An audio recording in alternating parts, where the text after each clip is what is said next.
Hey, this is Duchos history, and today I'm taking you back to the day when a state was born that completely redrew the map of the Middle East. Today's topic is May 14th, 1948, the day the State of Israel was declared. And yeah, it might sound like one of those dry textbook dates, but trust me, it's the exact opposite. This wasn't just a political act, it was more like an explosion that kicked off decades of war, tension, negotiations, and also hope. For some, it was a dream come true, for others, a complete disaster. So sit back and let's dive in. To understand why this day was such a big deal, we've got to rewind a few centuries. For most of modern history, the Jewish people didn't have a country of their own. Ever since the Romans destroyed the Second Temple in Jerusalem and scattered the Jewish population across the empire, Jews lived in the diaspora, spread around the world without a homeland, often facing discrimination, persecution, and violent pogroms. But through it all, they carried the hope of one day returning to their promised land. In the 19th century, that hope started to take shape. A movement called Zionism was born.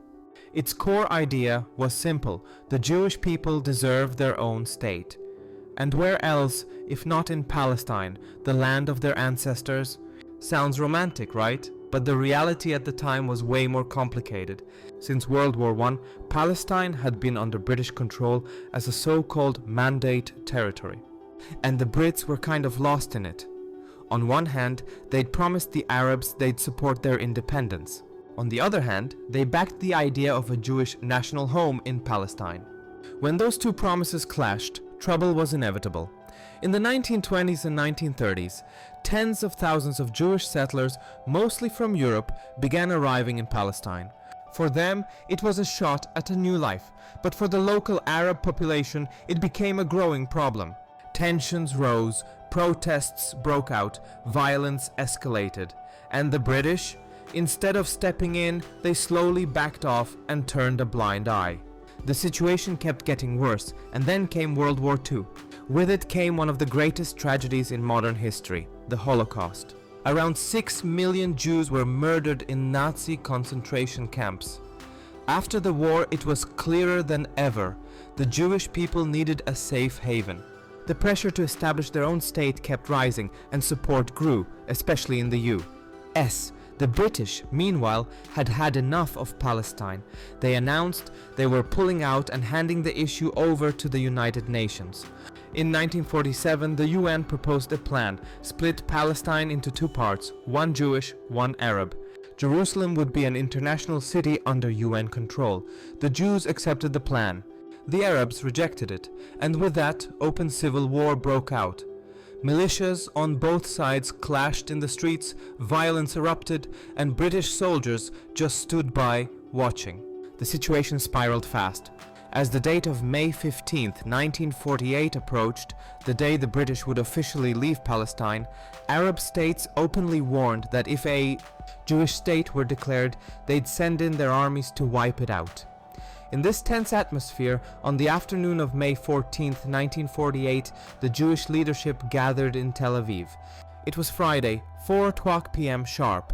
In a house on Rothschild Street, number 16, David Ben-Gurion, the leader of the Jewish movement, stepped up to the microphone. With a voice full of emotion, he read the words that changed history.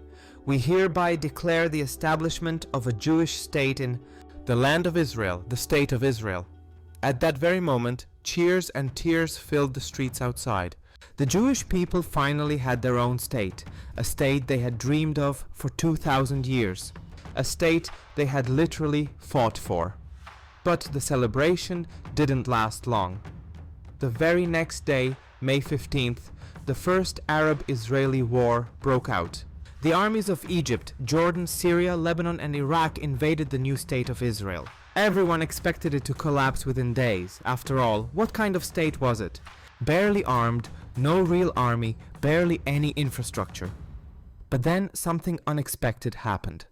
Just like we left off, Israel had barely been born and it already had to fight for its life. 5 Arab armies attacked from all sides. Quite the welcome to international politics, right? Brutal. But while the world watched, waiting for this brand new state to crumble, the Israelis shocked everyone. Their weapons were weak, their troops barely trained, their command a mess. But they had one thing no one could see: determination. They were home, and they weren't going anywhere. Many of them had survived concentration camps, fled Europe, or grown up in constant fear. For them, this wasn't just a fight over borders, it was a fight for existence. At first, Israeli forces were retreating, but within weeks they managed to mobilize, secure weapons, including a few from Czechoslovakia. Yep, we played a role too. And most importantly, they started winning. The tide turned. Instead of falling, Israel began pushing back and reclaiming territory. The war dragged on for nearly a year. It ended in March 1949 with a series of ceasefires with the Arab states. And the result? Israel not only survived, it actually ended up with more land than the UN had originally assigned. But that victory came at a huge cost. During the war, an estimated 700,000 Palestinian Arabs fled or were expelled from their homes. Villages vanished from maps. Families ended up in refugee camps. These people and their descendants are still known today as refugees, and their situation remains one of the most tragic and unsolved parts of the entire Israeli-Palestinian conflict.